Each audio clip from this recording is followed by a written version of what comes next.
hi there. I wanted to share a bit of information about our upcoming Turning Wounds into Wisdom program, which will be running this summer, beginning just after the solstice.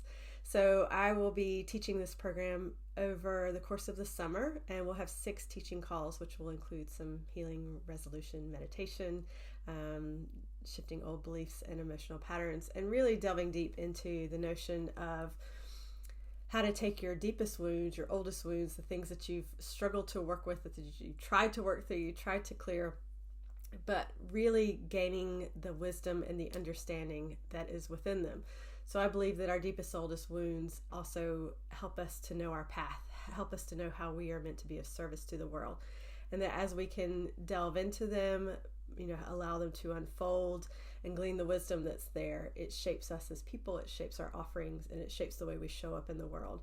So there's a lot of wisdom, there's a lot of gold in those aspects if you can learn how to work through it and gain that wisdom. So our first call, we're going to be looking at navigating polarities for a union. So all the ways we get into conflict, where we're battling through extremes, where we're pushing and pulling, and looking at these polarities and how you can actually find a happy union there, so that you can find that sweet spot where the things that maybe seem like they're in conflict, you can leverage them to help propel you forward.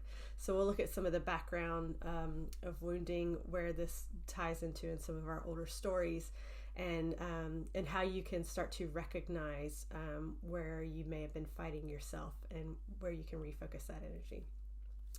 Our next event, we'll be looking at family stories, the inner child, and looking at kind of the karmic cycles that run through our ancestral lines. So we inherit these incredible gifts and understanding. These experiences are within our DNA, within our energy field, and we can tap into that, or we can feel controlled by them. We can continue to maybe follow in our ancestors' footsteps when that's not the path for us, or we can take the goodness that's there and build in our own way. So we'll be resolving some of the childhood stuff, some of the things that maybe where we revert back into our younger selves, where we feel disempowered, where we feel like we have less choice, and resolving a lot of that so that you can grow into the adult and wonderful being that you are. Our third call will be looking more at archetypes. So these are kind of universal archetypes. If you studied any of Carl Jung, this idea that the stories throughout all of our cultures, our history, our time, there are common themes, there are common stories, common characters, and we are playing out a lot of these within ourselves. So again, it's this idea that if you can understand the stories, you can leverage the good, and you can resolve the things that are unconscious, that you're unaware of. Archetypes that you may be playing out in really unhealthy ways, where the shadowy, ego-y aspect of you is creating drama or creating problems, or where you're just unconsciously choosing things because that's what that archetype does. So these are looking at things like the king or queen, the jester, the outlaw, the outcast, the innocent, and just again gaining clarity on this, and how maybe these collective ideas may be influencing you on an individual level, but how you can work through that so that you can step into the lighter aspects without being tripped up by the shadow.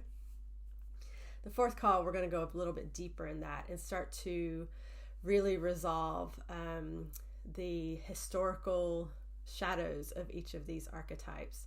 So where issues like betrayal comes up, where issues like rejection comes up, all the things that make us feel, again, disempowered, that make us feel small, and that stop us from showing up as the leaders that we are, that stop us from showing up as the healers, the guides, the healthy examples of what life can be. So it's really kind of shining light into those shadows so that we can move out of them. Our fifth call is really going to be looking at what it is to be a leader, a healer, and a guide. What it is to have the courage to be a service leader, to do it from a place of integrity and respect and honor, like really honoring who you are and honoring the people that you serve. And so if there have been old unconscious patterns that have been creating problems in your leadership, that have been getting in the way of you being kind of the healer, the coach, the guide that you want to be, from that place of real empowerment and compassion and care. This is to help you to step more fully into that. And then our last call will be really looking at kind of this idea of wounds and gifts. So, what are those last elements that you may be hanging on to that parts of you are still feeling hurt by? The lack of forgiveness, the lack of desire maybe to move forward, or maybe a lack of knowing how to move forward with that. And the reality is that we only hold on to the pain because there's still something to learn. There's still something to awaken within us. So this last call is really going to be on awakening those gifts within you and creating your new archetype, your unique archetype. So instead of just tapping into the universal ones and feeling like you have to pick or choose, you create your own. So again, we're going to be holding these calls every other week through the course of the summer. And you are really welcome to join us. You can choose to join as and when. If there are individual calls that call to you, I would encourage you to join the membership and go through all 6 of them. So there's lots more information on the website, the copy and the page, withjennifer.com/membership. You're also welcome to book a call with me if you'd like to ask any questions and see if it resonates more with you. But I would really love to hear from you and hope that you're able to join us. Thank you.